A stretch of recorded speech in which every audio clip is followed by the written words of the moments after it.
Olá, eu sou Carla Soraya e este é o Cena Pública, um programa que traz especialistas para deixar você esclarecido e muito bem informado sobre situações que você vive no dia a dia e, quem sabe, até trazer soluções para você. Hoje, o nosso tema é o Coletivo Rebento. Um grupo de médicos se reuniu durante a pandemia porque estavam enfrentando muitos problemas. E as histórias estão sendo contadas em um livro que reúne algumas das situações que foram enfrentadas por esses médicos. O nosso programa de hoje tem como tema o Coletivo Rebento. Não esqueça, você pode participar do nosso programa buscando a hashtag Cena Pública e também assistindo a reprise e compartilhando com os seus amigos. A nossa íntegra deste programa fica disponível no YouTube da TV Ceará. Médicos cearenses que fazem parte de um grupo que se denominou Coletivo Rebento lançaram um livro de relatos sobre o enfrentamento à Covid-19 e a falta de seriedade para lidar com a pandemia.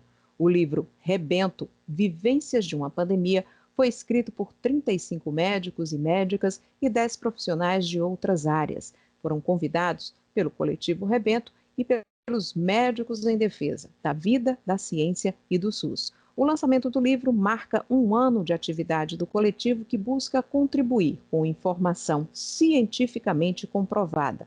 Outras bandeiras são levantadas pelo grupo: a defesa da ampla vacinação, proteção da vida, do isolamento social com auxílio de emergência em valor digno, e eles também são contra o negacionismo, as fake news, medicamentos ineficazes e denunciam as escolhas erradas de políticas públicas que agravaram a pandemia e aumentaram as mortes no Brasil.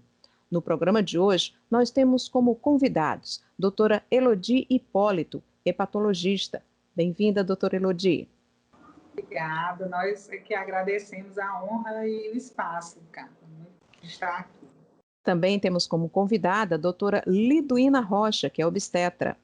Nós é que agradecemos e que seja um diálogo rico, né, entre os quatro. Esperamos que seja um diálogo também esclarecedor para o público que está aí há um ano sem entender muito bem o que está acontecendo e como enfrentar essa doença tão difícil, não é, doutor Marcelo Alcântara, pneumologista e também um dos inventores do capacete Elmo.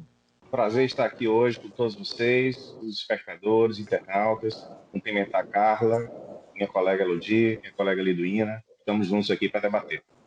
Então vamos primeiro conhecer como se formou o Coletivo Rebento. O que foi que despertou em vocês a ideia de união em torno desse tema e para formar esse coletivo chamado Rebento? Então, eu acho que a Liduína poderia, né, abordar também esse tema. Esse coletivo, ele é um coletivo que teve início, nós podemos dizer, né, não nos dias de hoje, né, mas na década de 80, Carla. Todos nós somos amigos, hoje o Coletivo Rebento conta com quase 200 membros, né, efetivos, mais efetivos, digamos assim. Mas todos, de alguma forma, nós já interagíamos e nos conhecíamos numa época que a gente chama de ouro, né, do movimento estudantil na medicina e no glorioso CA 12 de maio. Né? Então, a Lidu, o Marcelo, né, eu fomos dirigentes do CA e sempre estivemos em contato de alguma forma. Cada um foi tomar a sua vida, né, profissional, mas temos visões de mundo muito parecidas. E o que deflagrou realmente a ascensão dessas pessoas novamente foram as fake news que foram inicialmente lançadas pelo deputado André Fernandes, isso em março, né, em fevereiro, março do ano passado, nos caluniando a nós médicos como sendo forjadores de atestado de óbito. Ele dizia que aqueles números de óbitos não eram verdadeiros, que nós médicos estávamos sendo pressionados pela Secretaria de Saúde do Estado e do município a colocarmos que os óbitos eram por Covid sem que o fossem. Então, isso suscitou uma grande reação da categoria, né, que, indignada, lançou um abaixo-assinado de quase 200 médicos, né, e nós pedimos, entregamos isso ao Ministério Público, e para nossa revolta, também o Sindicato dos Médicos repercutiu essa terrível mentira. A doutora Liduína quer acrescentar alguma questão, já que a doutora Elodie levantou aí? Não, eu acho que a Elodie já falou do contexto histórico, mas foi uma percepção de que nós estávamos diante de uma pandemia, mas diante também de escolhas políticas e de escolhas políticas relacionadas a interesses pessoais, interesses eleitorais. E em situação como a que nós estamos vivendo, a informação e a comunicação, elas são essenciais, no sentido de expor as pessoas ou de preservar vidas. Então, nesse primeiro momento, a gente compreendeu que precisava, de alguma forma, se organizar, que a gente não podia deixar que a voz da nossa categoria profissional fosse uma única voz e que ela se atrelasse ao negacionismo científico. No momento em que trazer as melhores evidências científicas e as melhores práticas científicas era e continua sendo importante, não só do ponto de vista das ações individuais de cada um de nós, mas especialmente do ponto de vista da construção e da adequação das políticas públicas, né? Uhum. Doutor Marcelo, então como foi que vocês se reuniram, se uniram, como foi redigido esse abaixo-assinado? Era de forma virtual? Eu acho, Soraya, que o essencial é que esse grupo que se formou de médicos do Coletivo Rebento, ele se formou de modo muito espontâneo e em torno de valores muito sólidos, né, dentro da história de vida de cada um, né, desse grupo. Então, em cima disso, é muito fácil o diálogo entre as pessoas que compõem esse grupo, é muito espontâneo. O trabalho voluntário é um dos eixos fortes aí do Coletivo Rebento, por exemplo. Então, se unir para defender a verdade e se defender de ataques também é facílimo aí para o grupo. É algo que ocorre naturalmente e que a gente espera até que fica feliz com oportunidades como essa, que dão a gente a chance de divulgar isso para a sociedade. Quer dizer, a sociedade no momento do Brasil, ela está sofrendo demais, né, com um comportamento praticamente autodestrutivo da agregação social. E movimentos como esse vão justamente no sentido de agregar as pessoas em torno de valores éticos, né, e humanos, notadamente pela própria a bandeira do Rebento, que defende o SUS fortemente, e defende a ciência empregada em prol das pessoas. Então, acho que isso torna fácil qualquer defesa desses princípios e é facílimo, como a Elodie falou, formar um conjunto de pessoas para fazer um abaixo-assinado contra inverdades, mentiras, calúnias, na verdade, que possam ser feitas, né? Mas muito menos do que ir contra, também vai a favor de muitos elementos positivos. Eu acho que o foco também é por aí. Se no início vocês sofriam tanto com as fake news, né, com gente duvidando da idoneidade de vocês, como é que é agora, diante dos quase 500 mil mortos aqui no Brasil, né? Essa consciência já foi despertada? Quem quer comentar agora? Podem ficar à vontade. Lido, fale. Sim, a forma como se faz as escolhas de política pública, elas são determinantes para os desfechos. Infelizmente, a gente tem que fazer a crítica de que o governo federal fez escolhas e não foram escolhas por incompetência, foram escolhas para determinar mesmo os desfechos que nós estamos vivenciando. Então, quando se escolheu não compreender a importância da vacinação e não se construir essa realidade no momento adequado, se escolheu que nós passássemos de 500 mil mortes, 600 mil mortes, e ainda, infelizmente, nós choraremos muitas famílias enlutadas. Quando se escolheu não fazer políticas de não aglomerar, de olhar a realidade epidemiológica e determinar o isolamento social a partir dessa realidade epidemiológica, mais rígido, menos rígido, a partir do nível de transmissão viral, sustentada, comunitária ou não, se escolheu esse destino que nós estamos vivendo aqui. Não usar máscara, aglomerar, não ter nenhuma política de manutenção do bem-estar social mínima, né? Nós estamos vivendo um aprofundamento das desigualdades sociais muito grande, a fome. Então, tudo isso foram escolhas de política, principalmente do governo federal e do Ministério da Saúde, em que alguns estados se organizaram para enfrentar de forma diferente e com resultados diferentes. Se nós olharmos... Pois não, pode concluir. Não sei dizer, se nós olharmos para o mapa do Brasil e a gente olhar as escolhas de se atrelar ou não ao governo federal em relação à política de enfrentamento à Covid, nós vamos ver claramente o que é que significou não olhar para as evidências científicas, não olhar para as melhores escolhas, né? É possível, então, que os números sejam subestimados, a gente tenha talvez até um número bem maior de pessoas que morreram, ou porque não tiveram acesso, ou porque não tiveram a investigação da doença, ou nem chegaram aos hospitais?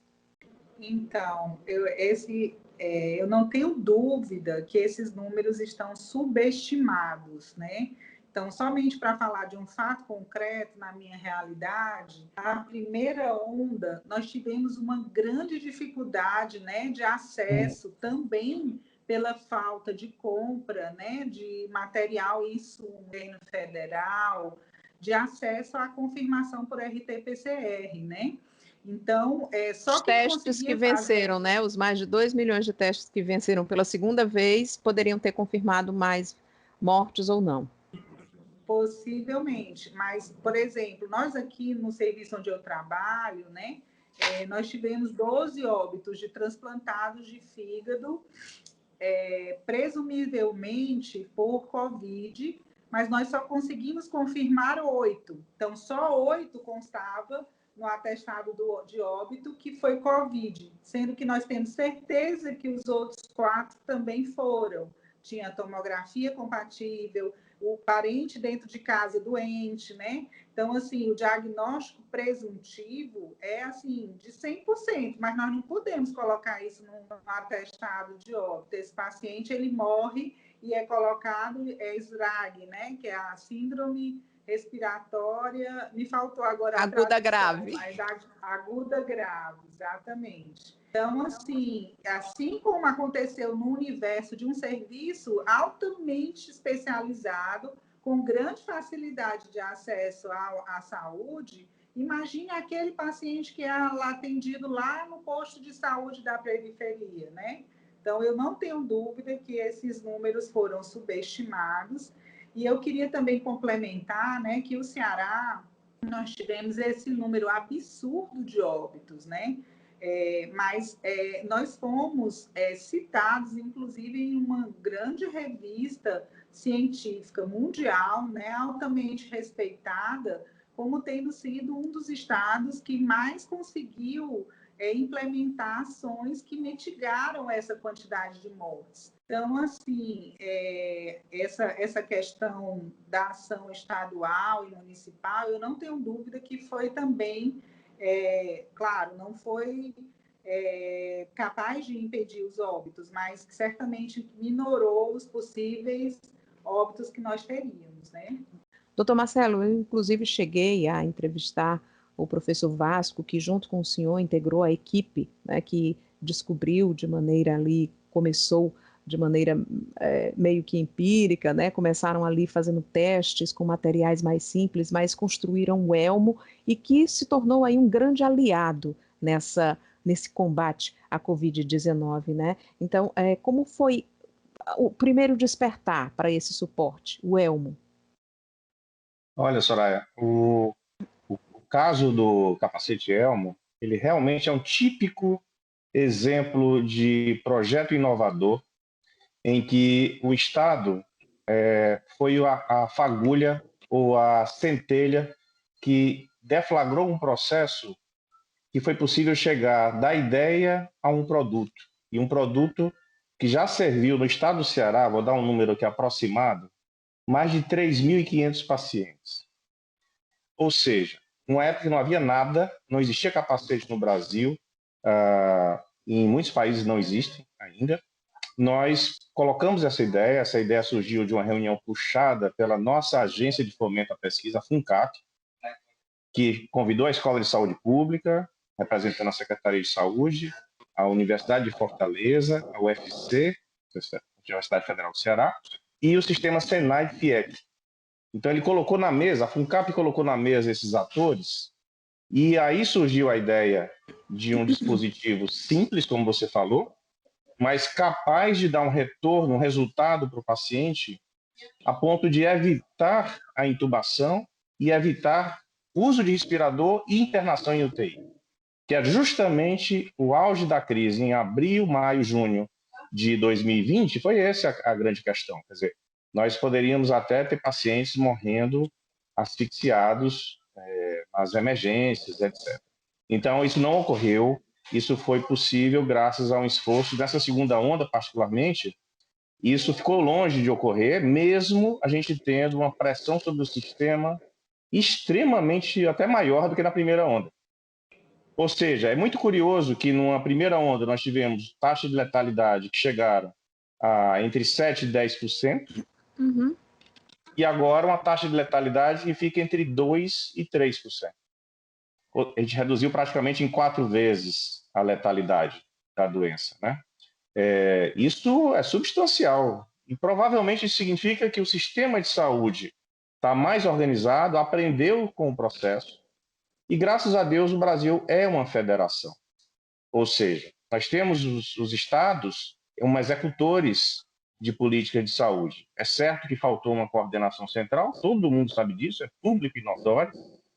O comportamento do presidente da República não é compatível com a condução de uma pandemia, de jeito nenhum, isso é óbvio para todos, dentro e fora do Brasil, e do Ministério da Saúde, por sua vez. Isso resultou que os estados tiveram um protagonismo que se deve muito a essa pouca protagonismo do governo federal.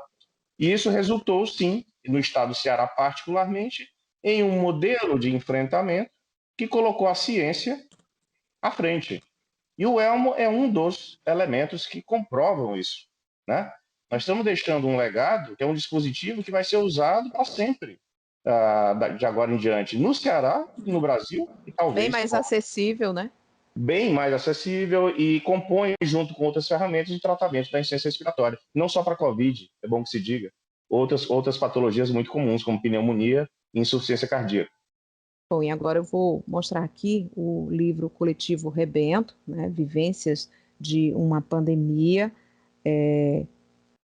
mas eu queria saber, vocês que enfrentaram essa questão, né, dos negacionismo, de pessoas da categoria mesmo, né, médicos que estavam ali na linha de frente. Hoje em dia a gente tem também a CPI da pandemia, onde senadores, inclusive, estão querendo que médicos que são a favor de outras medicações que não têm comprovação científica possam depor. O ex-ministro Mandetta falou da importância do SUS nessa questão, né? E o SUS que é tão usado, mas não é tão valorizado. Essa pandemia trouxe também mais unidades de terapia intensiva, as UTIs, que foram criadas, né, e que vão ficar aí para depois. Como é que vocês lidam também com essa situação, né? Trabalhar com médicos que não compartilham da mesma opinião que vocês? Não, eu acho assim que também é importante a gente pontuar, né, que se tem uma coisa que é um legado bastante positivo, né, da COVID, é a estrutura de UTIs, por exemplo, né? Nós não podemos negar que o SUS, os corredores e o número absurdo de pessoas esperando uma vaga de UTI não foi criado quando a Covid chegou. Então, nós realmente estávamos com um déficit de leitos de UTI já muito antes da Covid. E isso se agravou bastante, né, com essa doença. E realmente assim foi impressionante, né, a capacidade que o Estado teve de implementar, não só no sistema público, que foi o mais importante, mas também no privado, né, um número muito grande de leitos de UTI. E isso vai ficar, UTIs, ventiladores, ELMOS, né, como o doutor Marcelo falou, é uma estrutura que vai ser perene, né? Então, eu acho que essa experiência também, né, um treinamento assim muito mais afinado de todas as equipes no atendimento nesse pacientes desse perfil, né? Foi muito importante, né? Então, para ficar nessa questão da UTI, eu vou deixar ali do comentar a questão e o Marcelo dos kits. Em relação ao UTI, eu acho que o Marcelo tem um número mais preciso, mas a última vez que eu acompanhei, nós saímos de janeiro, entre a primeira e segunda onda, em torno de 200 e poucos leitos de UTI para mais de 2.000 leitos de UTI. É claro que só expandir o TI não resolve, porque a velocidade da pandemia, às vezes, é maior do que a nossa velocidade de dar resposta, e tem um fator limitador principal, que é recursos humanos. Então, um outro aspecto positivo foi a forma como a gente reaprendeu a se organizar. Aí, eu, por exemplo, vou falar da minha realidade, que é a realidade da assistência obstétrica. Isso que o Marcelo falou em relação à letalidade ficou muito claro para a gente, a forma como a gente conseguiu se organizar nessa segunda onda e nessa relação, Secretaria da Saúde, Escola de Saúde Pública, Comitê de Prevenção à Morte Materna, Maternidades Terciárias, Secundárias, SAMU, fez com que houvesse uma maternidade com UTI materna Covid, que é o César Caos. O que é que aconteceu? Essa maternidade é a maternidade de referência do Estado e, apesar de ter um volume muito grande de acidentes graves, não houve nenhum óbito materno. Hoje, nessa segunda onda, aqui em Fortaleza, nós temos mais óbitos maternos na saúde suplementar que no SUS, para a gente compreender a importância do SUS. E também a gente compreender alguns aspectos que são muito importantes. O primeiro deles é que a ciência não está dividida, como disse o senador e como tem dito reiteradas vezes o senador Eduardo Girão. Não é disputa de narrativa do ponto de vista da ciência. A ciência ela já construiu o conhecimento em relação a isso. Infelizmente, nós não temos medicações efetivas, nem para prevenir, nem para tratar precocemente. As medicações que nós temos são basicamente as medicações para tirar dor, febre, né, são sintomáticos, e para pacientes que estão em ambiente hospitalar a partir da sua realidade clínica, individualizada e singular. Né? E por que é que se continua dizendo isso? Não é por uma questão de crer numa ciência, num aspecto de divergência científica ou não, é por uma escolha de lugar político. E para nós é muito angustiante, mas a gente não pode deixar de se posicionar ao lado da verdade, como o Marcelo falou, ver representação, inclusive representação das relações de trabalho da nossa categoria, endossando e reforçando esse tipo de inverdade, que acaba colocando as pessoas mais expostas. Antes de falar com o doutor Marcelo, eu tenho uma questão que eu já vi sendo comentada em algumas outras análises e eu gostaria que vocês também fizessem essa abordagem, porque parece que há médicos que se comportam como os que atuaram na época da Segunda Guerra Mundial e que compartilhavam experiências, né, na época da Segunda Guerra Mundial, que eram comandadas pelo Hitler ou que eram denominadas aí, incentivadas por médicos ligados ao Hitler, né? Diante de uma polarização como essa, doutor Marcelo, o senhor já chegou a estar com um paciente, um colega seu, receitar um remédio que o senhor sabe que poderia até piorar a situação daquele paciente que não tem comprovação científica e o senhor querer uma outra metodologia? Como foi que o senhor lidou com essa situação? Olha, Soraya, especificamente essa situação que você coloca, eu me deparei com vários pacientes que me procuraram depois de terem procurado colegas, e isso acontece toda hora na medicina. É direito do paciente pedir uma segunda opinião, e é direito, sim, do médico, na relação médico-paciente, estabelecer com clareza quais são as opções de tratamento baseado na ciência e baseado na experiência pessoal dele. O curioso é que, infelizmente, na minha visão, depois de décadas de esforço aí de fazer uma medicina baseada em evidência, a gente tem tido uma surpresa negativa de vermos muitos colegas defendendo arduamente tratamentos para os quais não há evidência suficiente para subsidiar exatamente o que está sendo proposto. Então, isso eu não vejo algo tão grave como você está colocando aí, no exemplo que você deu, mas eu vejo um distanciamento do exercício da medicina em relação à ciência médica, a ciência que, por exemplo, até o momento eu gostaria muito de ver um único trabalho, umzinho, publicado em uma revista de peso, reconhecida pelos pares, com revisão, um ensaio randomizado, portanto, controlado, e que mostre um resultado eficiente, seja de ivermectina, seja de cloroquina, na fase precoce da doença. Porque nós não temos esse trabalho. Gostaria muito que tivéssemos. Eu serei o primeiro a reconhecer na medida que isso seja apresentado. Então, o que a gente precisa debater claramente é o seguinte: olha, não há motivo nenhum para essa defesa, nenhum do ponto de vista da ciência médica, essa defesa veemente de cloroquina ou ivermectina, por exemplo. Um caso engraçado: eu adoeci de Covid e recebi da minha colega médica uma receita dela para mim. E ela fez isso de coração, ela não fez isso, digamos, ela é uma pessoa minha amiga. Ela mandou para mim uma receita com ivermectina, vitamina D, zinco, um coquetel. Obviamente eu não tomei nada disso, porque não tem sentido, mas ela mandou para mim.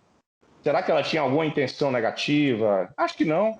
Eu acho que, de fato, ela está enviesada por outros colegas, por esse debate que eu chamo de desagregador, destrutivo, e que vai contra a ciência. E, infelizmente, existe um chamado viés de confirmação, Soraya, onde, por exemplo, 85%, 90% dos pacientes com Covid vão ficar bom apesar do remédio, qualquer remédio que você dê. Então, se você dá ivermectina e cloroquina... Se você tomar água com açúcar... Água com açúcar e cloroquina vão ter o mesmo efeito para algumas pessoas, no caso, a maioria. Exatamente. Mas eu queria fazer uma parte ali. E aí o médico vai achar que foi ele que prescreveu cloroquina, ou o paciente também, tá vendo? Eu fiquei bom porque tomei cloroquina, tá vendo? A minha tia também ficou boa. Isso funciona. Então, a gente não pode ter esse pensamento que atualmente é considerado um equívoco grave dentro da medicina. Esse é o ponto. Doutora, a senhora quer fazer eu gostaria só de alertar uma coisa. Não existe comprovação de benefício, como já existe concreta comprovação de malefício. Então, em medicina, Carla, existe um princípio que é, primeiro, não causar nenhum dano, né? Esse é um dos princípios básicos da medicina. E o estudo da OMS, que é o Solidarity, né, ele já comprovou que a azitromicina e a cloroquina, né, eles aumentaram a mortalidade de pacientes que foram submetidos e expostos a essa droga. Não é uma questão de não ter benefício, é de ter malefício, certo? Uhum. E, infelizmente... No Ceará, nós tivemos essa questão do negacionismo dos tratamentos de uma forma muito pesada, porque, infelizmente, grandes nomes da medicina cearense, né, se dispuseram a fazer propagandas e receitarem isso, inclusive, em lives, né, e internet. Então, imagine, para a população, vendeu-se a ideia... Por exemplo, não, tudo bem, a azitromicina e a cloroquina, não. Mas a ivermectina não existe risco nenhum. Nós já temos vários relatos de insuficiência hepática aguda, 3 em São Paulo e 1 em Belo Horizonte, de pacientes que fizeram uso de doses que nunca foram testados, né, em humanos para profilaxia e tratamento com ivermectina. Eu mesma já atendi paciente com colestase grave por ivermectina. Então, vamos só explicar o que é colestase para quem não conhece. Perfeito. Colestase é quando o paciente fica todo amarelado, com olhos amarelados, com aqueles sintomas de hepatite, né? Uhum. Então, assim, quando você soma várias drogas juntas, a chance disso dar errado no lado do fígado, ela aumenta a cada droga que você insere. E o que é mais grave, eu sou médica da emergência de São José. Quantos pacientes eu já não atendi e fizeram uso do kit COVID sem ter COVID, né? Olha que absurdo. Os pacientes chegam com uma síndrome gripal no plano de saúde que não faz o teste, que lança esse paciente para fazer esse teste no SUS, mas já sai com o seu kit COVID dentro do bolso e já tomando a medicação. Quando ele chega no SUS e que a gente vê que esse paciente não tem COVID, né? Aí a gente suspende um medicamento que foi absolutamente inútil, né? Então, são atitudes impensáveis, né? Na medicina. Eu vou ter que fazer um rápido intervalo, mas eu vou mostrar mais uma vez aqui o livro Coletivo Rebento, Vivências de uma Pandemia, que foi escrito por 35 médicos e mais 10 outros profissionais de saúde, e é assunto do nosso Cena Pública de hoje. Lembrando a você que esse programa na íntegra vai ficar à sua disposição para que você possa dividir e repassar aí para amigos e para a sua família no YouTube da TV Ceará. A gente volta já já com mais informação para você aqui na TV Ceará.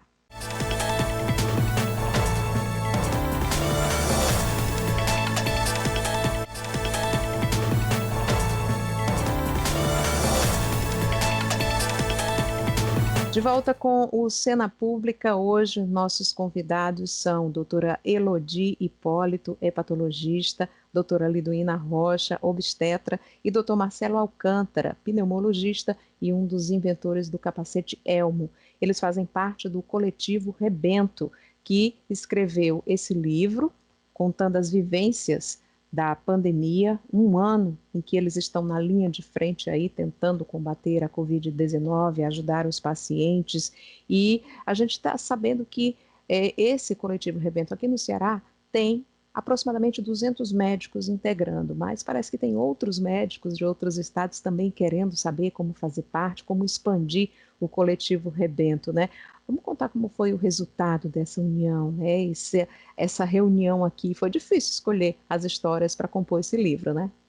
Então, nós percebemos, né, que havia um interesse muito grande da população em saber o que acontecia dentro dessas unidades de saúde, né? Infelizmente, a Covid, para piorar, ela é a doença mais desumanizadora que nós já conhecemos, porque você entrega o seu ente querido grave na porta de um hospital e, na maioria das vezes, você só vai vê-lo ou na alta ou, infelizmente, no óbito, quando isso acontece, né?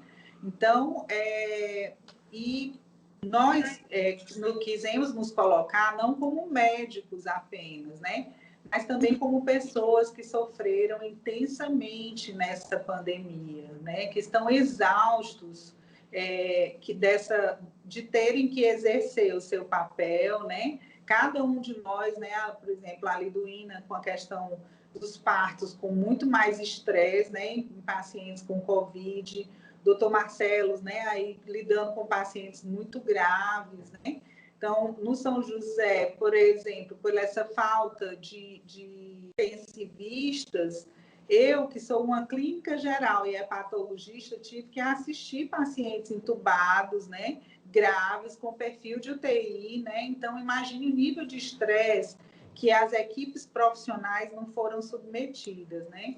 E, ao mesmo tempo, né, falando um pouco mais da obra literária em si, ele é um livro leve, né? Ele é um livro triste, mas ele é um livro também com muita esperança, né? Assim, e é um respiro, né? Eu gostei dessa expressão que a doutora Penha Uchoa, que é pneumo, utilizou.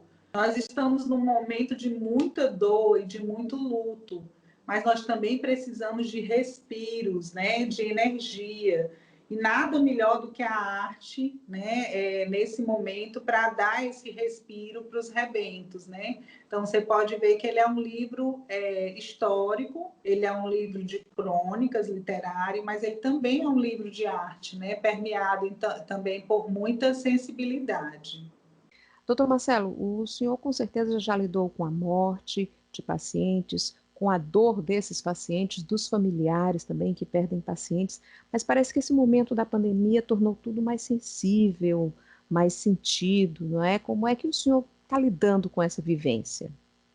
Olha, um livro como esse, ele tem uma importância crucial, porque a vivência prática na linha de frente, que eu vivenciei e vivencio ainda, nas UTIs, nos consultórios, nos hospitais, né? Ela é extremamente dolorosa, ela é extremamente difícil, tem sido extremamente difícil.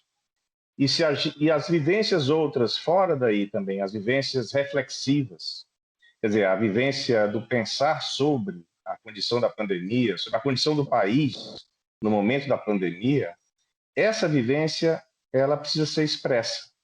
Ela precisa ser expressa e colocada no papel, colocada de maneira, como a Elodie falou, de maneira assertiva e ao mesmo tempo leve, e colocar o luto, colocar também as perspectivas de esperança e reflexões nesse sentido.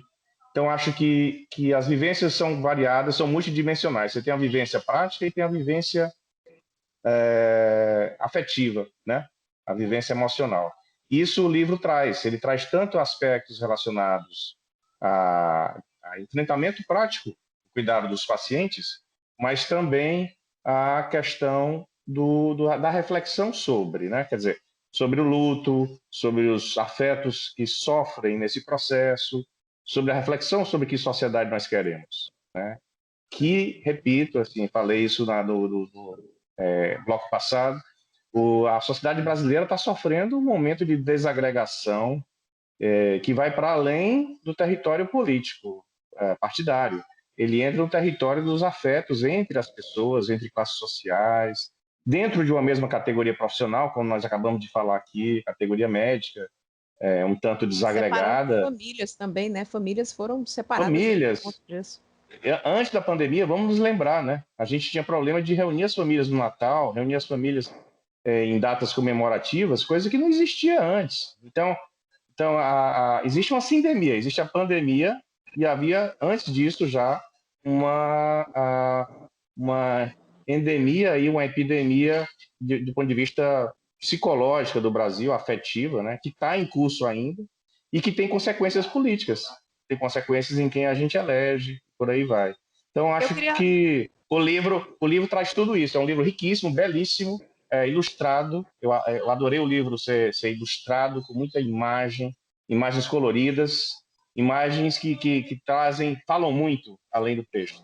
Então, acho que está de parabéns e recomendo que todos tenham esse livro na sua pequena biblioteca em casa ou na sua grande biblioteca, não interessa. As instituições também devem se apropriar desse livro e difundirem dentro da sua rede aí de comunicação. Antes da gente continuar com as outras médicas, eu gostaria, doutor Marcelo, que o senhor explicasse esse termo, sindemia, que eu já ouvi até filósofos comentando, mas eu queria que o senhor explicasse, porque afinal essa é a essência do Cena Pública, né? A gente transformar e traduzir tudo de maneira mais simples para a população. O que é sindemia? A sindemia ela é uma palavra nova, né? Combinando sinergia e pandemia, né? Isso aí foi cunhado aí, acho que por antropólogos, se não me engano, né? E, na verdade, ocorre muitas vezes quando duas ou mais doenças interagem, né? Portanto, não é só a soma. Quer dizer, infelizmente no Brasil, a gente tem uma doença que eu não sei o nome ainda, que vai na ordem do afeto, do psicológico, do emocional, que é essa desagregação entre as pessoas. A falta de solidariedade, por exemplo, é um sintoma disso. E aí um parêntese aqui. De repente, o Elmo foi uma espécie de liga que deu entre as instituições e entre as pessoas, porque pela primeira vez a Escola de Saúde Pública começou a receber doações de entidades como a Associação Médica Cearense. Resolveu se unir, olha só, e fazer uma doação em larga escala para contribuir com as pessoas de um produto que é cearense, que é nosso, não é meu. A gente nem conhecia a Escola de Saúde Pública, né? Exatamente. A instituição escola cresceu muito nessa pandemia porque foi chamada a trabalhar e foi chamada a dar sua resposta, e tem que dar, né? Então, a escola sempre deu resposta e não poderia ser dessa vez que ela fosse falhar. Ela não pode falhar, não. E ela deu uma resposta à altura, capacitando milhares de profissionais de saúde, né? E sendo a principal instituição, porque dali surgiu a ideia do Elmo, junto com as outras instituições.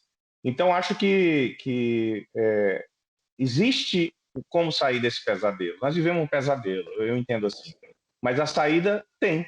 E a saída passa por atitudes como a do livro do Rebento, que é justamente expor da maneira mais autêntica possível o que nós estamos passando. Eu diria que ele conclui um ciclo dessa primeira temporada. Infelizmente, tem uma primeira temporada e uma segunda temporada da Covid, né? Então, a gente está numa segunda temporada, mas a primeira temporada meio que está fechada aí nesse primeiro relato aí do Rebento e em outros relatos que vão surgir. Agora a gente pode ter uma segunda temporada mais feliz. Doutora Liduína, no livro Coletivo Rebento, a senhora faz uma crônica que contradiz aquele ditado popular que fala que quando a gente morre fica todo mundo igual. E a sua crônica diz justamente isso. Nem nos morrer nos torna iguais. Por quê? Só indo aqui ao encontro do que Elodie e Marcelo falaram, eu acho que o livro traz duas características que para mim são muito importantes, que é a construção de uma memória, e memória é muito importante nesse tempo de desafeto, né? E o livro traz uma relação para fora da categoria profissional. É um livro que dialoga com a cidade, dialoga com as pessoas, né? Então, nesse sentido, é um livro que resgata as nossas humanidades. Me perguntaram, é um livro para ser lido por médicos? Não.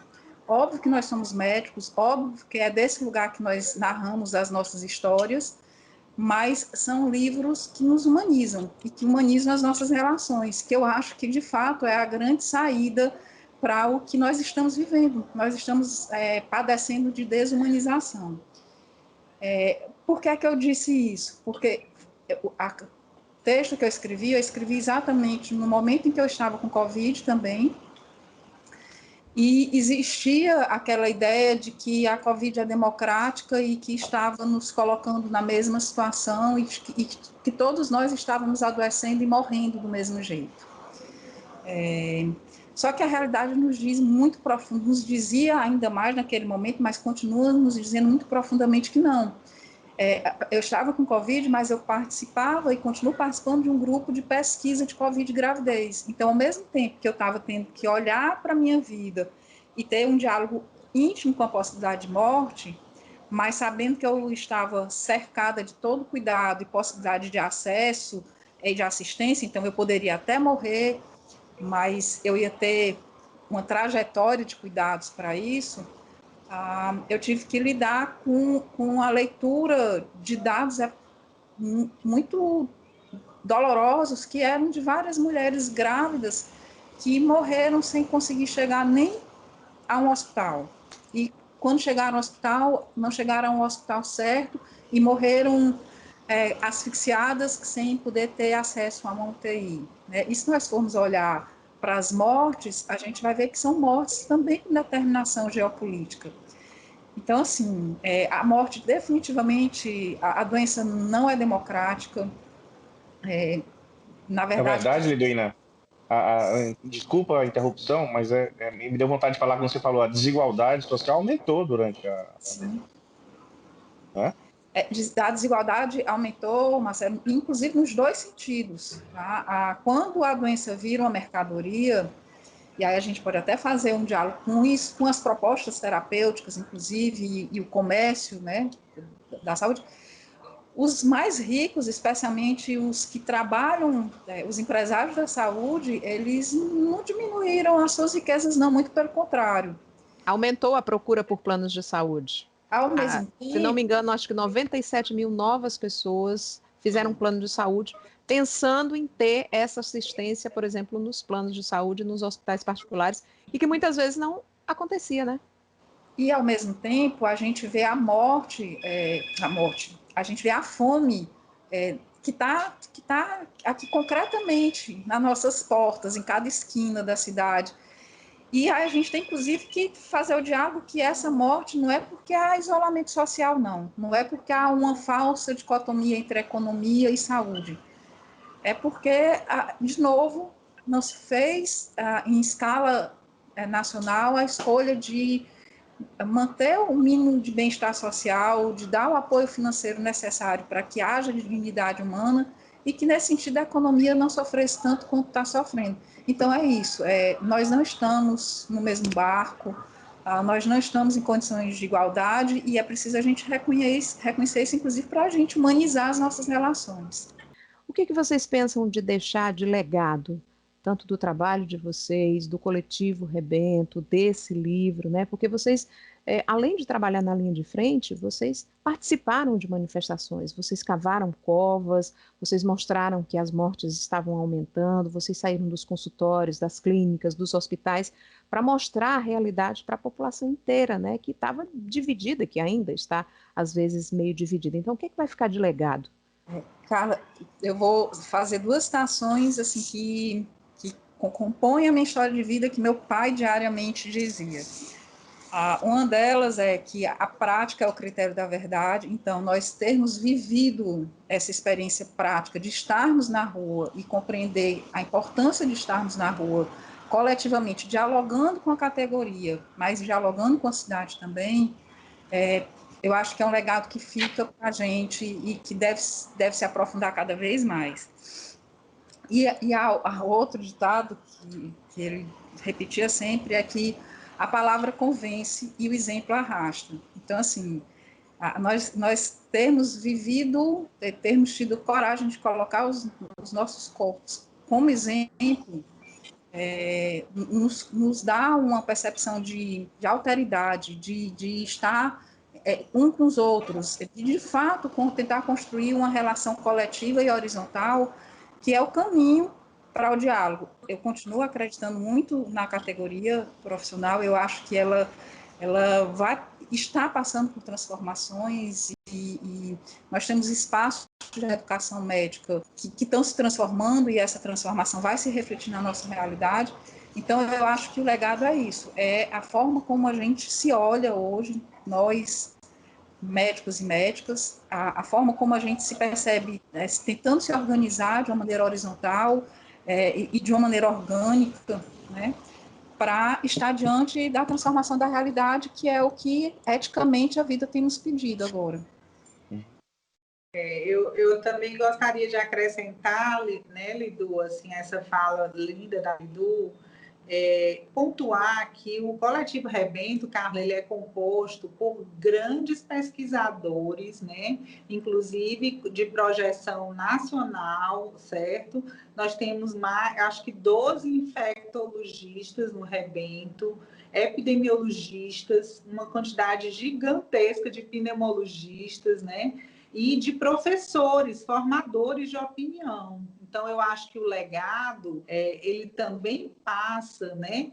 Porque nós tínhamos que dar uma oportunidade para essa nova geração de médicos de ouvir o contraditório, já que a nossa própria instituição máxima representante, que é o CFM, infelizmente também embarcou nessa questão do negacionismo, lavou as mãos no que diz respeito à questão, por exemplo, do kit COVID.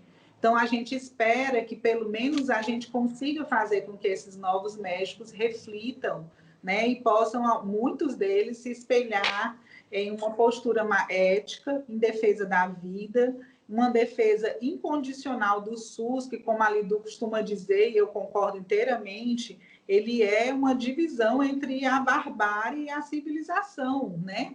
O SUS, essa geração nova de médicos, Carla, não vivenciou o que era um indigente. Então, a gente precisa fazer com que cada vez mais, né, eles se apropriem dessa defesa.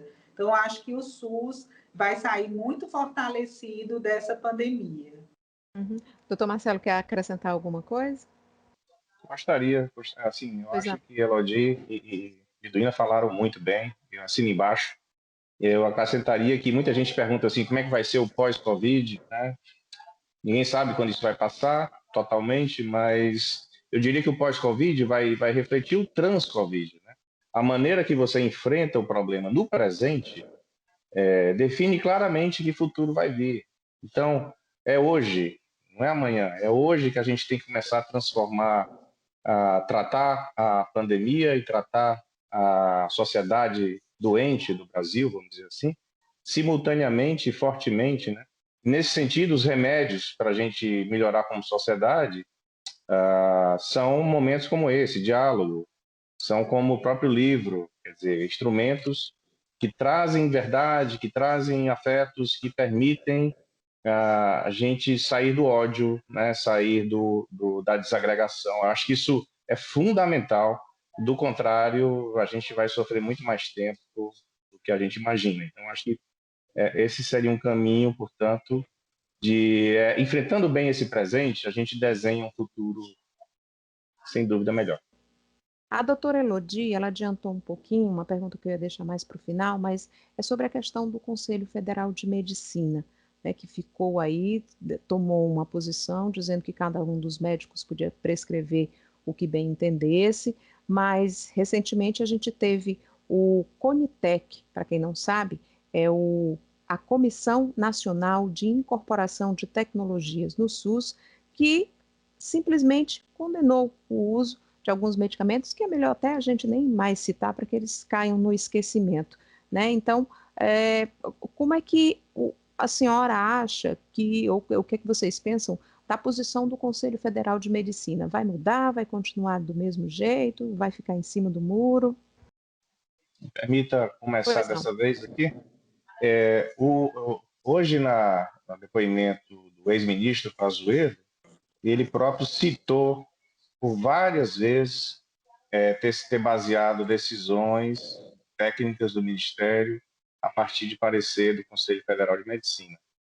Isso não tem nada de mais, isso deveria ser uma rotina, mas nesse contexto isso diz muito, porque se isso ocorreu, isso exige que a própria entidade, né, procure esclarecer para a população como é que se deu esse processo, de maneira clara e de maneira que as pessoas possam entender, inclusive a própria corporação médica possa entender, e aí corporação no sentido melhor da palavra, no sentido de que somos uma categoria que precisa debater com profundidade esse posicionamento do Conselho. Doutora Elodie e doutora Liduína, querem acrescentar alguma coisa? Não, eu concordo inteiramente com o Marcelo. Eu acho que uma discussão possível é até como foi apropriado e como está sendo trabalhado o conceito de autonomia, totalmente dissociado do conceito de não fazer mal, né, e de fazer o bem, né, dito de uma forma mais... E a autonomia como uma relação interpessoal, e não como uma construção que tem instrumentos necessários para que ela exija, que é exatamente o conhecimento científico, né? Na verdade, quando a gente discute os princípios bioéticos, a gente discute o direito à autonomia do paciente, que precisa ser livre e esclarecido. É muito perigoso a gente achar que a gente tem autonomia de fazer qualquer prescrição de qualquer coisa, e isso abre um precedente que eu imagino que em breve nós vamos discutir isso. Eu acho que vai ser muito importante e eu acho que vai ser um avanço, inclusive, para a corporação, como o Marcelo diz, para que a gente compreenda o papel histórico do fazer médico. A gente está chegando ao final da nossa conversa e antes de pedir as considerações de cada um de vocês e agradecer mais uma vez a participação, eu gostaria de lembrar ao público que quiser adquirir o livro Rebento, Vivências de uma Pandemia, você pode ir no Facebook, @Coletivo Rebento Médicos, o Instagram é @Coletivo Rebento, o YouTube também é Coletivo Rebento e o livro pode ser adquirido através do seguinte e-mail, coletivorebentomédicos@gmail.com. E eu gostaria então de pedir as considerações finais aí de cada um de vocês, começando, é claro, por letra alfabética, né, com a doutora Elodie. Bom, só complementando essa informação, né, vocês que admiram ou de alguma forma querem apoiar esse trabalho, né, a aquisição desse livro é uma forma, né, de apoiar o coletivo. e que nós podemos enviar esse livro para todo o Brasil. É só acessar a nossa loja Shopee no site www.coletivorebentomédicos.com.br, né? E eu gostaria de dizer do prazer que foi, né, essa uma hora de diálogo com você, Carla, né, com o meu querido doutor Marcelo, né, que salvou meu tio com o Elmo e que muito me emociona, porque a ciência mais pura, né, a serviço da população, e também da querida colega Liduína Rocha, que também tem feito um papel fantástico, né, nessa questão. Essa informação é nova até para mim, muito me orgulha saber que no sistema público, né, nós conseguimos reduzir tanto a mortalidade que tanto a angustiava, né? E dizer que isso graças ao SUS. Doutora Liduína. Queria agradecer esse momento com vocês, é muito bom, e dizer que eu acho que o Rebento vai continuar sendo uma força, mas uma força que busca abraçar, né? Que busca desatar esses nós do ódio, né? Obviamente construindo relações a partir da verdade, a partir do que é o nosso fazer mesmo, né, profissional, e o nosso fazer humano, o existir humano. Então, muito obrigado pela tarde, é muito bom estar com a Elodie, é muito bom estar com o Marcelo, né, são momentos transformadores, e é muito bom estar com você também, Carla Soraya. Obrigada. Doutor Marcelo. Eu vou pegar carona nesse abraço do Rebento, da Liduína, da Elodie, da Carla Soraya, da TVC, dizendo que o caminho é realmente a gente desconstruir esse ódio, essas separações, esses litígios que cresceram dentro da sociedade, e isso se faz com muito esforço, e o livro vai nessa linha, isso se faz com muita dedicação e compreensão, né, desses problemas. Acho que o diálogo é fundamental, e se a gente não pode abraçar fisicamente, vamos abraçar com ideias, com intenções, com doações, como a gente tem observado, e precisamos ter esperança também. Não podemos entrar aí numa situação de que vai piorar. É possível, sim, a gente dar a volta por cima. Para nós aqui da TVC e do Sena Pública foi uma honra contar com a participação da doutora Elodie Hipólito, hepatologista, da doutora Liduína Rocha, obstetra, e do doutor Marcelo Alcântara, pneumologista e um dos inventores do Elmo, todos vocês do Coletivo Rebento. Um nosso grande abraço também a todos que integram esse coletivo, que busca ajudar a população, e vou mostrar aqui mais uma vez o livro para quem quiser conhecer um pouco mais das histórias, das experiências e das vivências que esses médicos profissionais da saúde continuam ainda a passar, porque estão na linha de frente tentando ajudar a população a viver e sobreviver depois de ter coronavírus. Eu espero que a gente possa, numa próxima oportunidade, trazer mais esperança, conforto, que sejam mensagens aí de vitórias e de mais vacinas para a nossa população. Mais uma vez, muito grata a todos vocês. E eu agradeço a todo o público também, que sempre nos prestigia com sua audiência, com o seu carinho e com a participação, com as mensagens que são mandadas aqui para a nossa TVC, para as nossas redes sociais. Muito grata a todos vocês. Lembrando, o programa de hoje está na íntegra no YouTube. Você pode acompanhar também a reprise no domingo, às 3h30 da tarde. E a gente espera você com mais um programa inédito, às 10 horas da noite, toda terça-feira, aqui na TV Ceará. Mais uma vez, muito grata a todos e até a próxima.